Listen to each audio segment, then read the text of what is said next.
ഓണസദ്യയുടെ വിശേഷങ്ങളിലേക്ക് തന്നെയാണ് ആദ്യം കൊണ്ടുപോകുന്നത്. തൃക്കാക്കരയിലേക്കാണ്. തൃക്കാക്കരയിൽ നോക്കും, നമ്മളും ഇപ്പോൾ ഓണസദ്യ കഴിക്കുന്ന സമയം തന്നെയാണ്. ഓണസദ്യ കഴിച്ച് കഴിഞ്ഞിട്ടുണ്ടാകും. പക്ഷെ നമ്മുടെ ഇലയിൽ എത്ര വിഭവങ്ങൾ ഉണ്ടാകും? മാക്സിമം പോയാൽ 10-12 അല്ലെ, 21 കൂട്ടം വിഭവങ്ങളുമായി മനം നിറയെ ഓണസദ്യ ഉണ്ടിരിക്കുകയാണ് തൃക്കാക്കരക്കാർ.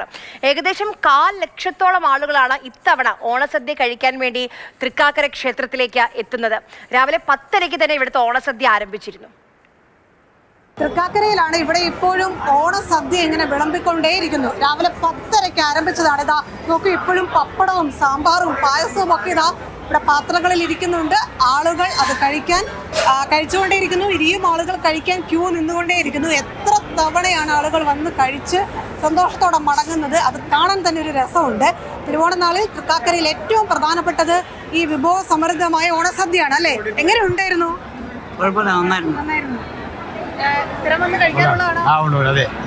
ഗംഭീരമായി, അടിപൊളി, നല്ല ഇതാണ്.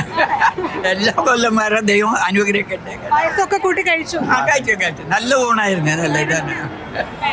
ഇതാണ് ഓണസദ്യയെ കുറിച്ചിട്ട് ഞാൻ കൂടുതലൊന്നും പറയേണ്ടതല്ല. രാവിലെ മുതൽ ഈ തൃക്കാക്കരയിലെ ഓരോ ചടങ്ങുകൾ നമ്മൾ കണ്ടതാണ്. രാവിലെ വഞ്ചിപ്പാട്ടൊക്കെ പാടി ചേച്ചിമാരിങ്ങനെ ഇവിടേക്ക് വരുന്നത് കണ്ടു. അതിൽ കുറച്ച് ആളുകൾ ഇവിടെ ഇപ്പം ഭക്ഷണം വിളമ്പാൻ എത്തിയിട്ടുണ്ട്. അവർ ഭക്ഷണം വിളമ്പിക്കൊണ്ടിരിക്കുന്നുണ്ട്. നേരത്തെ രാവിലെ വഞ്ചിപ്പാട്ട് പാടിയവരൊക്കെ. അപ്പോൾ അവരോട് ഞാനൊരു ഓണപ്പാട്ട് ചോദിച്ചിട്ടുണ്ട്. അത് പാടിത്തരുമെന്ന് കരുതുന്നു. അപ്പോൾ അവർ ഭക്ഷണം കഴിച്ചുകൊണ്ടിരിക്കുന്നു. അങ്ങനെ ഓണം ആഘോഷം തൃക്കാക്കരയിൽ നടക്കുന്നു. അതായത് നമ്മൾ രാവിലെ നിങ്ങളിങ്ങനെ വരുന്ന കണ്ടപ്പം ഗംഭീരമായ വഞ്ചിപ്പാട്ടെന്ന് പറയുകയായിരുന്നു. ഒരു 2 വരി പാടാവോ? ഗോവിന്ദ നാമ സങ്കീർത്തനം ഗോവിന്ദ ഹരി ഗോവിന്ദ ഹരി ഗോവിന്ദ.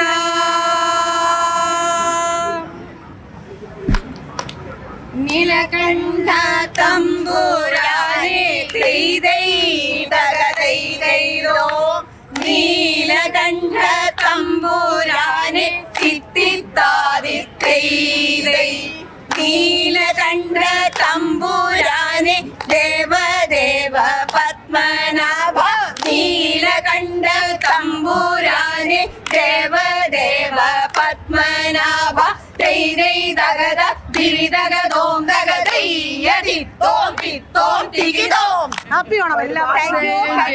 എല്ലാവർക്കും ഓണാശംസകൾ. എന്തായാലും ഒരു 25,000-ന് മുകളിൽ ആളുകൾ ഇത്തവണ തൃക്കാക്കരയിൽ ഓണസദ്യ കഴിക്കുമെന്നാണ് പ്രതീക്ഷിക്കുന്നത്. ആളുകൾ ഇങ്ങനെ വന്നുകൊണ്ടേയിരിക്കുന്നു. കഴിച്ച് സന്തോഷത്തോടെ തിരുവോണം ആസ്വദിച്ച് മടങ്ങുന്നു. ക്യാമറമാൻ ചേർത്തമ്പാട്ടുകാവിനൊപ്പം തൃക്കാക്കരയിൽ നിന്ന് റിയ, മാതൃഭൂമി ന്യൂസ്.